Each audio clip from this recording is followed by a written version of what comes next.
The diplomatic summit on Kepler 442b was supposed to be routine. Anna had been hired as part of the human hospitality staff, a simple job serving refreshments to dignitaries from across the Galactic Council. She never imagined she'd end up carrying the most powerful being in the known universe on her back. The explosion tore through the eastern wing without warning. Anna had been refilling water carafes when the shockwave threw her against the wall. Her ears rang as debris rained down, and the elegant conference hall transformed into chaos. Delegates screamed in a dozen languages, their translator implants scrambling to keep up. Through the smoke, Anna saw the security detail rushing toward the exits, prioritizing their own species' representatives. Then she saw him. Emperor Thax Ryan of the Zentari Dominion lay pinned beneath a collapsed support beam, his forearm struggling weakly against the weight. The Zentari were massive beings, nearly 9 feet tall with crystalline exoskeletons that shimmered in shades of deep purple. Their emperor's carapace was cracked, leaking bioluminescent fluid that pooled beneath him. Every instinct screamed at Anna to run. The ceiling groaned ominously. More explosions echoed from somewhere below. But Lewis's voice echoed in her mind. Her brother, a medic who died saving civilians during the Mars Rebellion. When everyone else runs, he'd told her once, that's when people need you most. Anna dropped to her knees beside the Emperor. Your Majesty, I'm getting you out. Thax Ryan's compound eyes focused on her with difficulty. Human, flee, I am too heavy. Respectfully, sir, shut up. Anna braced her feet against the debris and heaved. The beam shifted an inch. Then another. Her muscles screamed, but she'd grown up on a high-gravity mining colony. She was stronger than she looked. The beam rolled aside.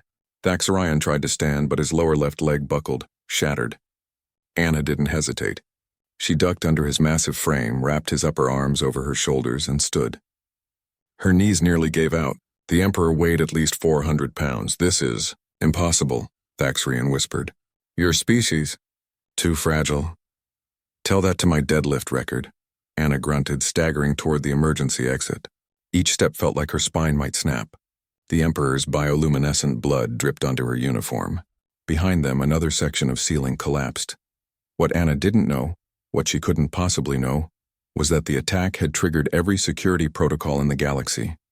The Zentari Dominion's emergency broadcast system had activated automatically, hijacking communication channels across 73 member worlds. 2 trillion beings were watching live feeds from the Emperor's personal guard's body cameras. They watched a human Maid, barely 5'4", carry their Emperor through smoke and fire. On the Zentari homeworld, the Imperial Court stood frozen before holographic displays. On Earth, news networks interrupted programming. On a mining station in the Andromeda sector, workers abandoned their post to crowd around view screens. Anna didn't see any of this. She saw only the red emergency lights, the exit door 50 feet away that might as well have been 50 miles. Her legs burned. Her lungs felt full of glass. The Emperor's weight seemed to increase with every step. Leave me, Thax Ryan said, his voice fading. Save yourself. Not happening. Anna's words came out as gasps. You probably have kids, or whatever, waiting for you. I'm not letting Lewis down again.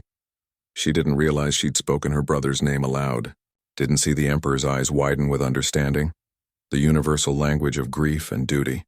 20 feet from the door, Anna's left leg gave out. She crashed to one knee, somehow keeping the Emperor upright. Her vision blurred.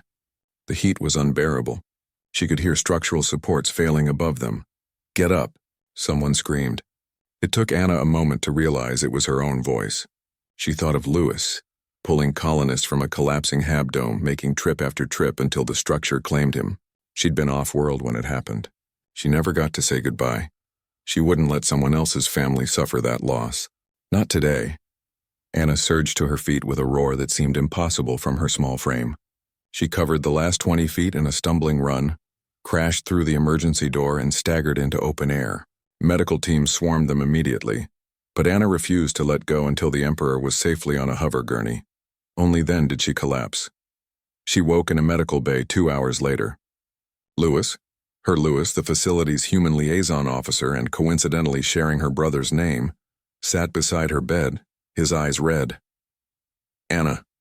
What the hell were you thinking? Someone had to. She tried to sit up and immediately regretted it. Everything hurt. The entire galaxy saw you. Lewis turned a datapad toward her. The screen showed her own soot-covered face carrying the Emperor, played on loop with subtitles in hundreds of languages. View count 847 billion and climbing. Anna's stomach dropped. Oh no. Oh yes. Lewis laughed through tears. Do you have any idea what you've done? The Zentari worship strength above all else. Their Emperor was saved by a human maid who benches probably a quarter of his weight. The council chambers are in chaos. Half want to nominate you for the Order of Stellar Merit. The other half want to renegotiate humanity's status in the galactic hierarchy. Anna groaned. I just wanted to help. The door slid open. Emperor Thaxarion entered, leaning on a support frame but very much alive. His cracked carapace had been sealed with some kind of metallic compound that glittered like stars. He approached Anna's bed and, to her shock, lowered himself in the Zentari gesture of profound respect. All four arms crossed over his chest, head bowed. Anna of Earth, his translator rendered his clicking, harmonic voice into English. You are small. Your species is young. By all logic, you should have fled. Yet you carried an empire on your shoulders when even my own guards prioritized themselves. Why? Anna thought of Lewis, both Lewises, and all the humans she'd known who chose courage when it mattered most. She met the Emperor's alien eyes and saw something familiar there. Gratitude, curiosity, and the recognition of shared values that transcended biology. Because someone needed help, she said simply. That's what humans do. The Emperor's mandibles clicked in what might have been a smile. Then the galaxy has much to learn from you. He was right. In the days that followed, Anna's act rippled across civilizations. The image of a human carrying a Zentari became a symbol, proof that strength wasn't just physical power, but the will to act when others wouldn't. And somewhere, Anna hoped, Lewis was proud.